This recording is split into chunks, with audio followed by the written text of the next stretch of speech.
The design for Kimberly started with a couple things. Jessica actually brought me an image, a photograph, a very interior armchair, but in a parking lot lit by a streetlight. I liked that as a leaping off point, sort of everyday things smushed together to kind of make some poetry. Some of my fondest memories of the pandemic are these Zoom sessions that I had with David as we sort of obsessed about the container of the show and the box and what color we wanted it to be, and we were playing around with themes of asphalt and sky. It's a chance to tell a lot of story about her character. You know, when we meet her bedroom, we meet her as a person. We meet all the things that are really special about her.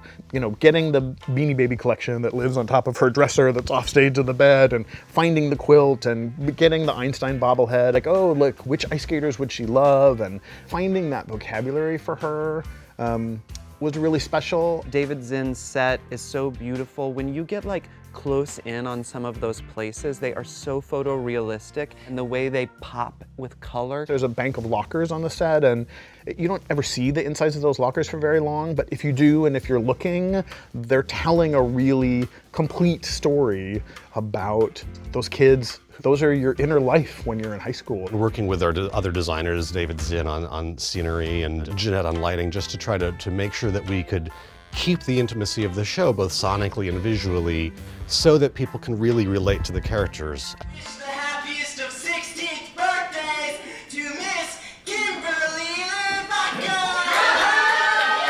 I've done quite a bit of work with Kai Harada before. Obviously, I'm trying to make the music sound as good as it can, and that requires like mixing it like you're mixing a record, except we have to make it work live in a theater. That's my key person, the sound designer.